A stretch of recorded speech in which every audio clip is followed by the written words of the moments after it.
Hello viewers, আজকে আপনাদের জন্য নিয়ে এসেছি একদম ইউনিক একটা রেসিপি, যেটাকে নাম দেওয়া হয়েছে তিরামিসু গোল্লা। এই তিরামিসু গোল্লাটা দেখতে যেমন সুন্দর, খেতেও অসাধারণ।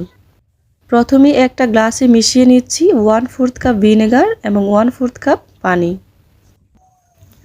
তারপর চুলায় একটা প্যানে নিয়ে নিচ্ছি 2 লিটার পরিমাণ ফুল ফ্যাটযুক্ত লিকুইড দুধ। দুধটা যখন ফুটে আসবে তখন আমি ভিনেগারটা দিয়ে দেব, দিয়ে একটা ছানা তৈরি করে নেব। ছানাটাকে তুলে আমি পানি ঝরিয়ে নিয়েছি এবং এটাকে এখন ব্লেন্ডারে ব্লেন্ড করে নেব। ব্লেন্ড করে নেওয়ার পরে ছানাটা কতটা ক্রিমি এবং সফট হয়েছে। এরপর এর মধ্যে দিয়ে দিয়েছি কনডেন্স মিল্ক।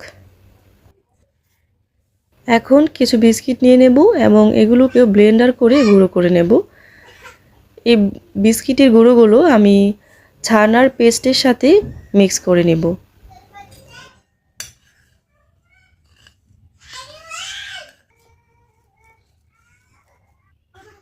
এরপরে আমি স্পেশালি দিয়ে দেব 1 চামচ পরিমাণ লিকুইড কফি, দিয়ে আবারও এগুলো একসাথে মিশিয়ে নেব। ডোটা অনেকটাই স্মুথ এবং ক্রিমি হয়েছে। এখন আমি কোকো পাউডার নিয়ে নেব। এখন তিরামিস লাড্ডুগুলো বানানোর জন্য গোল শেপ দিয়ে দেব এবং কোকো পাউডার থেকে একটা আবরণ দিয়ে দেব। বন্ধুরা, স্বাস্থ্যকর এই ইউনিক রেসিপিটা অনেক মাথা খাটিয়ে বানানো হয়েছে, তাই অবশ্যই আপনারা একবার বাসায় ট্রাই করে দেখবেন। এটা দেখতে যতটা সুন্দর, খেতেও অসাধারণ। ইউনিক রেসিপির স্বাদও ইউনিকই হবে। তাই আপনাদের জন্য অনুরোধ রইল এরকম একটা রেসিপি বাসায় বানিয়ে খাওয়ার জন্য। আর আমার এই রেসিপিটা কেমন হয়েছে অবশ্যই কমেন্টে জানাবেন।